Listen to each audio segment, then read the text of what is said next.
Eman Bacosa natalo sa nagdi-deliver ng tubig. Yan nga po ang sabi ni Rodelyn Perez. Madami daw po kasi nangungutya sa kanya bago ang laban. Mukha lang daw po siyang nagdi-deliver ng tubig at mangtataho. Sabi nga ni Perez, tinalo siya ng mangtataho mga pre. Ang dami na bubas na delivery water lang daw po ako. Saka magtataho. Eto, magtataho. Tinalo siya ng magtataho, mga pre. Nang tanungin kung ano daw ang naiisip niya nung binabanggit ang scorecards pagtapos ng laban, kinakabahan daw siya. Dahil baka daw matalo pa o kaya naman madraw. Kaya nga daw ang plano talaga nila ay ma-knockout si Eman.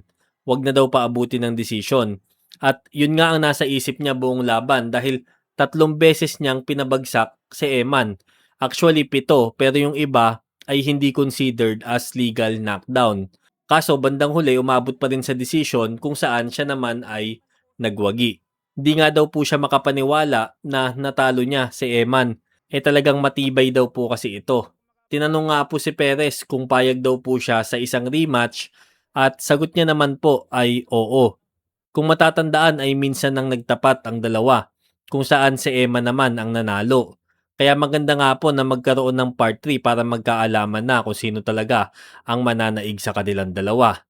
Magkakaroon din po ng pag-asa si Eman na sungkitin ulit ang titulo pag nagkataon. So madami nga po ang lumalabas ng mga komento online tungkol kay Eman. Parang hindi daw talaga ito para sa boxing. Kinukumpara nga po nila ang kanyang tatay na talagang nakaka-pressure naman mga boss dahil kahit sino naman sigurong ikumpara mo kay Manny Pacquiao ay talaga mahihirapan. Pero magkaiba nga po ang sitwasyon ng dalawa mga boss kasi si Manny Pacquiao dati talagang sobrang gutom sa tagumpay. Yung po kasing nakikita niyang pag-asa para maiahon ang kanyang pamilya sa kahirapan.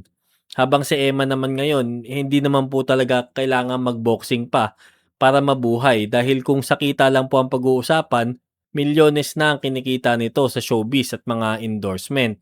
Kaya kailangan po talagang humanap ni Emma ng pagkukunan niya ng lakas, ng motivation para ipagpatuloy at para maging successful sa mundo ng boxing. Kaya nga po kung titignan ng history, karamihan sa mga anak ng mga sikat na boxinghero ay kadalasan hindi lumalayo sa kanilang karera sa boxing o hindi nalalampasan ang naabot ng kanilang tatay. Dahil nga po siguro karamihan sa mga ito ay lumaki sa marangyang buhay. Hindi tulad ng mga tatay nila na noong panahon, kung hindi mananalo ay walang kakainin ng pamilya nila.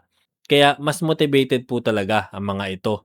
So that's the story for this video mga bossing. Huwag niyo pong kalimutan mag-like and mag-subscribe para updated po tayo sa mga susunod pa natin na upload. Maraming salamat po.